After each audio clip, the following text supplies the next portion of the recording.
할렐루야. 오늘 우리 갈라디아서 말씀 3장 15절에서 22절 말씀을 보겠습니다. 오늘 본문은 갈라디아서 3장 15절부터 22절, 신약성경 305페이지입니다. 찾으셨으면 갈라디아서 3장 15절에서 22절까지의 말씀을 교독하겠습니다. 15절. 형제들아, 내가 사람의 예대로 말하노니 사람의 언약이라도 정한 후에는 아무도 폐하거나 더하거나 하지 못하느니라. 16절. 이 약속들은 아브라함과 그 자손에게 말씀하신 것인데 여럿을 가리켜 그 자손들이라 하지 아니하시고 오직 한 사람을 가리켜 내 자손이라 하셨으니 곧 그리스도라. 내가 이것을 말하노니 하나님께서 미리 정하신 언약을 430년 후에 생긴 율법이 폐기하지 못하고 그 약속을 헛되게 하지 못하리라. 만일 그 유업이 율법에서 난 것이면 약속에서 난 것이 아니리라. 그러나 하나님이 약속으로 말미암아 아브라함에게 주신 것이라. 그런즉 율법은 무엇이냐? 범법함으로 더하여진 것이라. 천사들을 통하여 한 중보자의 손으로 베푸신 것인데 약속하신 자손이 오시기까지 있을 것이라. 그 중보자는 한편만 위한 자가 아니나 하나님은 한 분이시니라. 그러면 율법이 하나님의 약속들과 반대되는 것이냐? 결코 그럴 수 없느니라. 만일 능히 살게 하는 율법을 주셨더라면 의가 반드시 율법으로 말미암아 쓰리라. 그러나 성경이 모든 것을 죄 아래에 가두었으니 이는 예수 그리스도를 믿음으로 말미암는 약속을 믿는 자들에게 주려 함이라. 아멘. 이런 말씀을 우리가 평소에 많이 이제 안 나눴지만 계속 묵상할 때 진리가 더 분명해집니다. 여러분이 진리로 충만한 세상을 이기는 하나님 백성 되기를 축원합니다. 자, 유대 율법주의자들이 지금 문제입니다. 유대 율법주의자들은 예수를 믿는 사람이라도 구약의 할례를 받고 구약의 율법을 다 지켜 행해야만 참된 하나님의 백성이 되고 구원을 받는다는 주장을 가지고 교회를 흔들고 지금 혼란에 빠뜨리고 있습니다. 그래서 사도 바울은 만약에 누군가가 진짜로 하나님 주신 모든 율법의 말씀을 자기 힘으로 다 지켜 행할 수 있다면, 그런 사람이 있다면 그 완전한 인간은 당연히 하나님의 모든 인정과 축복을 받아야 한다. 그거는 맞다. 율법을 다 지키는 사람은 의로운 사람이 맞다. 그 사람은 훌륭하고 하나님 축복해 주실 거다라고 말하지만 그거는 그런데 미안한데 불가능하다. 이거를 바울이 지적하는 겁니다. 그래서 율법을 지켜서 행하는 것으로부터 살 길을 찾는 모든 수고와 헌신은 결국은 율법의 저주에 의해서 심판과 멸망을 받는 마지막 판결을 피할 수 없는 게 율법의 저주라는 거예요. 율법은 저주를 가져옵니다. 왜? 못 지키니까. 그러면 벌을 받는 겁니다. 그러면 죽는 겁니다. 그게 저주입니다. 그래서 하나님은 우리에게 독생자 예수님, 그분의 영원한 십자가와 그 다음에 성령의 생명 역사를 예비해 놓으시고 모든 믿는 자에게, 예수를 믿는 자에게 은혜를 선물로 주시는 줄 믿습니다. 하나님은 살리려고 은혜를 주시는 거예요. 예수님을 통해서 은혜를 주시는 겁니다. 그리스도께서 우리를 위하여 저주를 받은 바 되사 율법의 저주에서 우리를 속량하셨으니 기록된 바 나무에 달린 자마다 저주 아래 있는 자라 하였음이라. 이는 그리스도 예수 안에서 아브라함의 복이 이방인에게 미치게 하고 또 우리로 하여금 믿음으로 말미암아 성령의 약속을 받게 하려 함이라. 우리를 위해 사랑하는 성도 여러분, 모든 죄 저주를 기꺼이 담당하시고 속량하신 우리 예수님께 더욱 감사드리기를 축원합니다. 여러분, 예수님 감사합니다. 이 말을 계속 고백해야 됩니다. 오직 그분을 바라보는 참된 믿음을 가지십시오. 그래서 계속 성령 충만을 받으시고 죄사함 받고 예수 바라보면 성령 충만 받게 되고, 그래서 아브라함처럼 구원과 축복의 생명 역사가 세상 속에 흘러넘치게 만드는 우리 교회와 성도가 되기를 주의 이름으로 축원합니다. 우리는 그런 통로가 되어야 하는 겁니다. 자, 이처럼 유대 율법주의자들과의 싸움 속에서 사도 바울은 계속 율법과 복음의 차이를 설명해 주고 있습니다. 율법은 이런 거고 복음은 이거다. 그런데 이제 그는 율법이 아브라함의 약속을 통해 우리에게 하나님이 주시는 복음의 약속을 무효로 만들 수 없다, 이 사실을 부각시키고 있는 게 그 다음의 내용입니다. 율법이 하나님의 약속, 복음의 약속을 없앨 수가 없다, 이거를 바울이 강조합니다. 제가 본문을 다시 읽겠습니다. 형제들아, 내가 사람의 예대로 말하노니 사람의 언약이라도 정한 후에는 아무도 패하거나 더하거나 하지 못하리라. 이 약속들은 아브라함과 그 자손에게 말씀하신 것인데 여럿을 가리켜 그 자손들이라 하지 아니하시고 오직 한 사람을 가리켜 네 자손이라 하셨으니 곧 그리스도라. 내가 이것을 말하노니 하나님께서 미리 정하신 언약을 430년 후에 생긴 율법이 폐기하지 못하고 그 언약을 헛되게 하지 못하리라. 만일 그 유업이 율법에서 난 것이면 약속에서 난 것이 아니리라. 그러나 하나님이 약속으로 말미암아 아브라함에게 주신 것이라. 자, 사도 바울 당시의 일상의 법적인 관습과 경험을 하나의 예로 들고 있는데, 그거는 15절 말씀에 나오는 언약이라는 단어로 표현되는 유언장의 예입니다. 여기서 언약이란 말이 뭐냐? 유언장을 말합니다. 자, 유언장은 어떤 사람이 죽기 전에 남겨두는 마지막 말을 기록하는 거죠. 이게 이렇게 내 일이 처리되기 원합니다. 내 재산이 이렇게 처분되게 해주세요. 이게 나의 최종적인 뜻입니다. 끝. 유언장에 이런 말이 기록이 되고 비준이 되면 그 내용을 나중에 다른 사람이 임의로 폐지하거나 더하거나 빼거나 할 수 없는 게 유언장입니다. 유언장은 효력이 있습니다. 그래서 아무나 못 바꿔요. 이처럼 사람의 유언장도 법적으로 그렇게 강한 효력을 발휘하게 되는데, 사도 바울의 말은 뭐냐? 하나님이 친히 약속하신 말씀이, 영원한 말씀이 어떻게 나중에 변경이 되거나 폐지될 수 있겠느냐? 이게 사도 바울의 질문인 거예요. 그게 되겠느냐?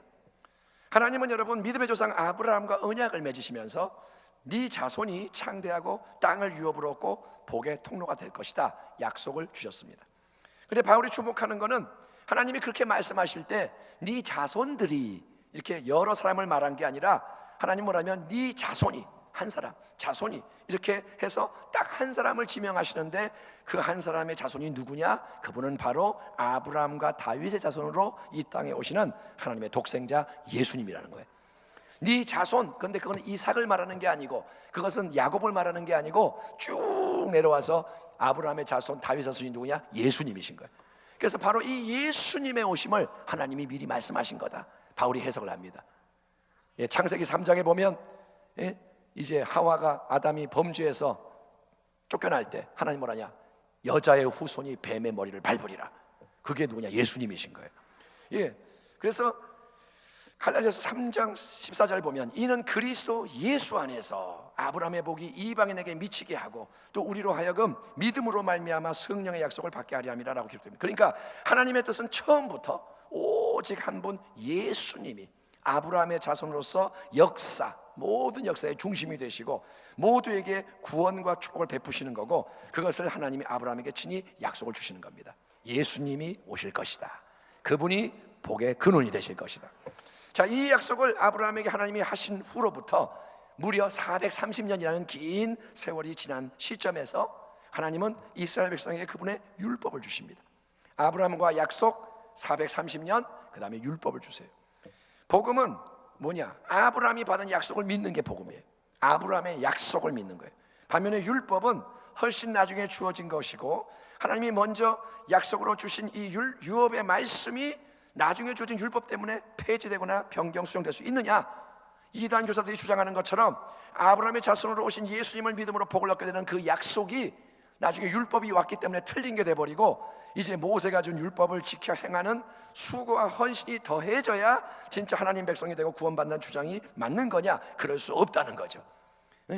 바울은 말합니다. 그건 말도 안 되는 소리다.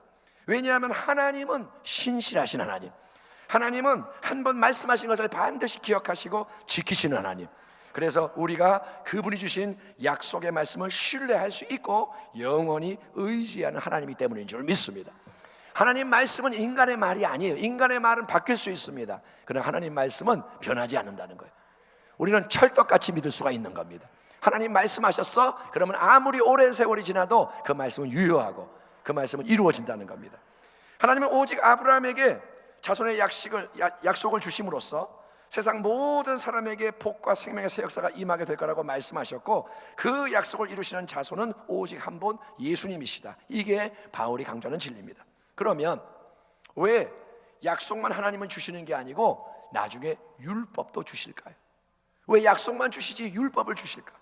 우리가 살펴본 대로 오직 믿음으로 은혜를 누리며 생명의 풍성을 얻는다는 복음의 약속과 이제 이것저것 네가 행해야 한다라는 율법의 요구는 분명히 서로 충돌하고 문제가 일어납니다. 약속은 받으라 그러고 율법은 행하라 그러고 충돌이 일어나요. 아니 그러면 왜 하나님은 아브라함의 약속도 주시고 모세의 율법도 주셔서 이런 갈등과 혼란이 일어나게 만드시는 거냐? 하나님이 건만증 환자처럼 깜빡깜빡 하시는 거냐? 약속 준 걸 잊어버리고 하나님이 딴 걸 주는 거냐? 아니면 하나님이 이랬다 저랬다 변덕이 심하신 거냐? 아니죠. 그건 다 말도 안 되는 헛소리죠. 그래서 사도 바울은 하나님이 율법을 주시는 목적이 뭔지를 다음과 같이 이제 설명을 하고 있는 겁니다. 그런즉 율법은 무엇이냐? 범법함으로 더하여진 것이라. 천사들을 통하여 한 중보자의 손으로 베푸신 것인데 약속하신 자손이 오시기까지 있을 것이라. 그 중보자는 한편만 위한 자가 아니라 하나님은 한 분이시니라. 그러면 율법이 하나님의 약속들과 반대되는 것이냐? 결코 그럴 수 없느니라. 만일 능히 살게 하는 율법을 주셨더라면 의가 반드시 율법으로 말미암아 쓰리라. 그러나 성경이 모든 것을 죄 아래에 가두었으니. 뭐 아래에 가뒀다고요? 죄. 성경이 모든 것을 죄의 이 굴레 아래 두시는 거예요. 그래서 이는 예수 그리스도를 믿음으로 말미암는 약속을 믿는 자에게 주려 함이라. 아멘. 자, 비록 인간의 눈으로 볼 때는 이해가 안 되고 모순처럼 느껴져도 우리 하나님이 하시는 모든 일은 완전하며 합력하여 선을 이루신 것을 믿으시기 바랍니다. 그거는 역사적으로 그렇고 개인적으로 그렇고 교회도 그렇고 나라도 그렇고. 우리가 볼 때는 좀 이해가 안 돼요. 왜 순복음 부평교회가 이렇게 어려움을 통과하느냐? 하나님이 우리를 사랑하는데 왜 고난이 오느냐? 이해가 안 돼. 그런데 그거는 하나님이 틀린 게 아니라 우리가 틀린 거예요. 하나님은 위대하십니다. 그분은 항상 옳으십니다. 한번 따라 합시다. 하나님은 항상 선하시고 항상 거룩하시고 항상 옳으십니다. 그게 뭐냐? 하나님은 하나님이십니다. 신앙은 그걸 고백하는 거예요. 욥이 갑자기 고난이 밀려왔을 때 이해할 수 없지만 뭐라냐? 하나님은 하나님이십니다. 주신 분도 하나님, 거두시는 분도 하나님. 욥은 범죄하지 않는 거예요. 그게 하나님 기뻐하는 신앙이라는 겁니다. 예, 이해가 안 돼도 하나님은 옳아요. 여러분, 그렇기 때문에 하나님은 복음의 약속을 주시고 430년 후에 필요해서 율법의 말씀도 추가로 주시는 겁니다. 율법이 필요해서 주시는 거예요. 자, 왜 필요하냐? 아브라함과 언약을 맺으실 때 하나님은 직접 약속의 말씀을 주셨습니다. 아브라함에게 직접 말씀하셨습니다. 예, 뭐라 그러냐? 너는 이제 이렇게 되고 자손이 이렇게 되고. 하나님이 직접 말해요. 이게 뭐냐? 그만큼 위대하고 중요한 말씀이 복음이에요. 하나님이 직접 주시는 말씀이에요. 반면에 율법을 주실 때는 하나님이 직접 그렇게 하는 게 아니라 천사들이 그 과정에 개입을 하고, 그 다음에 인간 중보자 모세가 율법을 건네받아서 그거를 백성에게 줬다는 점이 굉장히 중요한 겁니다. 그러니까 율법은 직접 준 게 아니라 천사, 모세 통해서 백성에게 줍니다. 그러니까 율법은 간접적으로 주는 그런 이체적인 말씀, 복음은 첫 번째 말씀, 중요한 말씀, 율법은 조금 덜 중요한 거예요. 근데 왜 그러면 율법을 주시느냐? 일단 중요한 것은 바울이 말합니다. 율법은 복음과 반대되는 말씀이 아니라는 거예요. 율법과 복음이 서로 싸우는 것 같지만 그 둘은 반대되는 말씀이 아니다. 복음은 좋은 말씀이고 율법은 나쁜 말씀이다. 복음은 더 진리고 율법은 덜 진리다. 그렇게 말씀을 구별하면 안 되는 것이니 모든 하나님의 말씀은 복음이든 율법이든 거룩한 선한 완전한 말씀인 줄 믿습니다. 구약 성경도 하나님의 말씀인 거예요. 신약도 하나님의 말씀. 둘 다 연결됩니다. 다 하나님의 뜻이 있는 말씀. 그러면 복음과 구별되는 율법의 목적과 기능이 뭐냐? 이에 대해서 바울이 말합니다. 대답합니다. 19절. 그런즉 율법은 무엇이냐? 범법함으로 더하여진 것이라. 약속하신 자손이 오시기까지 있을 것이라. 22절. 그러나 성경이 모든 것을 죄 아래에 가두었으니 이는 예수 그리스도를 믿음으로 말미암는 약속을 믿는 자들에게 주려 함이라. 여러분, 유대 율법주의자들의 문제는 그들이 인간이 스스로 율법을 지켜 행함으로 거룩하게 되고 하나님의 인정을 받는 게 가능하다고 확신을 했고 그걸 모두에게 요구를 했다는 거예요. 그들은 율법을 어떻게 이해했느냐? 이거는 우리가 지켜야 하는 말씀인데 그래, 열심히 하면 지킬 수 있어. 그러니까 이렇게 하면 우리가 거룩해져. 이걸로 하나님 앞에 나갈 수 있어. 자, 우리 그렇게 하자. 이게 율법주의자들의 말이에요. 그들은 율법을 구원을 얻는 복된 길로 받아들이는 겁니다. 그리고 어떻게든 더 많은 율법의 요구사항을 더 잘 지켜 행해서 남보다 더 잘나고 훌륭한 유별난 사람이 되려고 애를 쓰면서 다른 이들도 그 길로 끌고 오려고 애를 쓴 겁니다. 바리새인 시절 바울이 그랬듯이 율법을 막 지켜서 거룩해지려고 그러는 거예요. 그리고 자랑을 하는 거예요. 예. 하지만 그 모든 갸륵한 헌신 수고는 헛된 짓이에요. 왜냐? 죄인인 인생 중에는 그 누구도 율법을 다 지킬 수 없기 때문이에요. 율법을 지키려면 다 지켜야 됩니다. 그게 문제인 거예요. 율법을 절반만 지켜도 된다가 아니라 다 지키지 않으면 헛수고인 거예요. 율법의 길은 다 지켜야만 성공하는 길입니다. 그런데 죄인은 못 지켜요. 지난 시간에 말했지만 다 지킬 수 없고 항상 지킬 수 없고 그 마음의 깊은 것까지 지킬 수가 없습니다.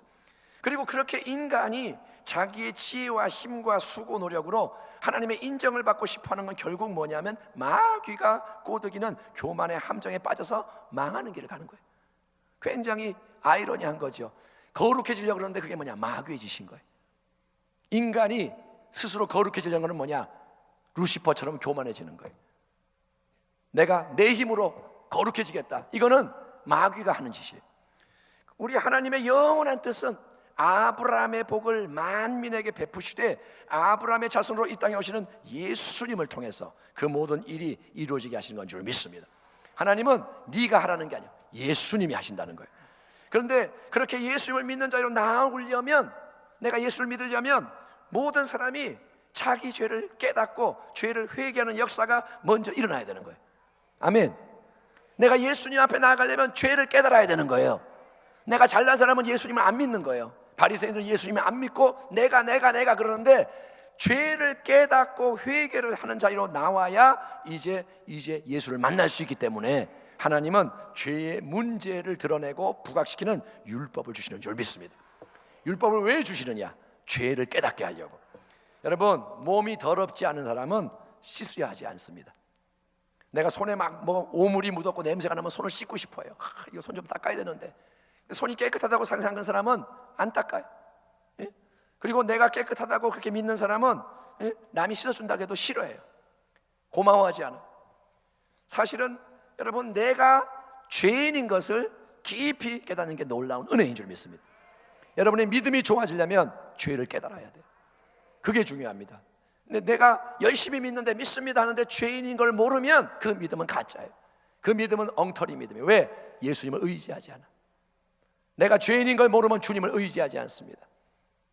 여러분, 내 죄를 깨닫는 만큼, 그 죄로 인해서 가슴 아파하는 만큼, 내 죄 때문에 애통하는 만큼 나는 나를 구원해 주시는 구원자를 사모하고 의지하게 되는데, 율법의 모든 이 말씀은 우리가 아무 생각 없이 살아가는 이 삶 전체가 얼마나 하나님 보시기에 더럽고 악하고 부족하고 추하고 멸망받아 마땅한지를 계속 드러내 줌으로써 우리로 하여금 가난한 심령, 애통하는 심령, 의에 조지고 목마른 심령이 되게 하는 줄 믿습니다.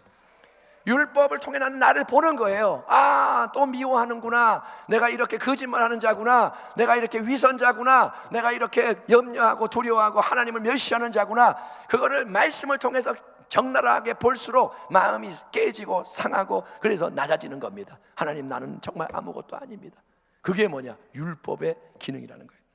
심령이 가난한 자는 복이 있나니, 애통하는 자는 복이 있나니, 의에 줄이고 목마른 자는 복이 있나니. 바로 그런 심령으로 우리의 심령이 비어지고 낮아질 때 그 심령에는, 비어지고 낮아진 심령에는 복음이 들어오는 문이 열리는 겁니다. 예수님이 그 심령에 찾아오시는 겁니다. 그리고 여러분, 그 심령에 믿음의 선한 역사가 일어나서 예수님을 굳게 붙들게 되고, 그래서 구원과 은혜의 축복이 임하는 줄 믿습니다. 복음은 예수님을 소개해요. 그런데 율법은 예수님께로 나아갈 수 있도록 우리의 죄를 드러내는 겁니다. 우리 모두가 사랑하는 성도 여러분, 새롭게 더 철저히 죄를 깨닫고 회개하는 자리로 나아가기를 축원합니다. 예배 때 통곡이 나오길 바랍니다. 웃음은 그 다음에 나오는 거예요. 한번 따라 합시다. 먼저 울어야 진짜 웃음을 주신다. 아멘. 이 시대에는 눈물이 사라지는 시대입니다. 다 웃으려고 그래. 재밌는 거 보고 웃고, 뭐 재밌는 거 없어. 근데 그거는 다 뭐냐? 바닷물과 같은 소금물 같은 거짓입니다. 내가 목이 마르다고 바닷물 마시면, 소금을 마시면 나중에 갈증이 더해요. 나중에는 죽어요. 모든 사람이 행복을 찾고 웃으려고 그러지만 다 뭐냐? 진정한 생명에서 나오는 게 아니기 때문에 헛되고 헛된 겁니다. 먼저 우리가 죄를 깨닫고 애통하여 낮아질 때 하나님은 성령을 통해서 웃음을 주십니다. 기쁨을 주십니다. 그 기쁨은 뭐냐? 예수님이 중심되는 기쁨이라는 거예요. 우리가 먼저 회개하길 바랍니다. 내가 믿나이다 하기 전에 내가 회개합니다. 그걸 해야 돼요. 내 인간의 기준으로 내 삶의 모습을 평가하지 마시고 하나님 말씀에 비춰서 잘못된 우리 모든 것을 기꺼이 고백하며 우리 떠나기를 결단합시다. 목사인 저도 그렇고 여러분도 그렇고 우리가 버려야 하고 떠나야 할 게 너무도 많아요. 지금도 그렇습니다. 그거를 인정하지 않는 게 교만입니다. 그거를 인정하는 게 겸손입니다. 예수님이 필요합니다. 그게 뭐냐? 믿음이라는 거예요. 회개할 때 믿음이 생기는 겁니다. 더욱더 우리가 이제 옛 것을 버리고 내 옛 것을 비우고 그리고 더 예수님, 오직 예수님 바라보며 보혈의 능력을 의지하여 씻고 그리고 성령님의 충만케 하시고 감동감화 변화시키는 역사가 일어나도록 기도하기를 축원합니다. 복음이 여러분 진정으로 복음이 되고 예수님이 온전히 영광 받으시도록 계속 우리는 순복음부평교회는 말씀에 화답하길 바랍니다. 우리가 갈라디아서 강의하는 이 기간 동안 복음이 뭔지를 분명하게 알게 되고 여러분은 다른 거 듣지 말고 하나님 말씀을 들으셔야 돼요. 예, 네 마음을 말씀에 두라는 거예요. 너의 눈을 예수님께 두라는 거예요. 어떤 일이 일어나도 어떤 상황이 벌어져도 어떤 것이 와도 예수님 떠나지 말고 포도나무 안에 거하는 가지가 돼서 우리가 나아갈 때 여러분 구원과 생명의 주인 되신 예수님이 당신을 통해 위대한 새 일을 시작하실 줄 믿습니다. 기도하겠습니다. 하나님 아버지 감사합니다. 오늘 갈라디아서 말씀을 통해 율법의 역사가 우리를 죄를 깨닫게 하여 예수께로 인도한다는 것을 우리가 배웠습니다.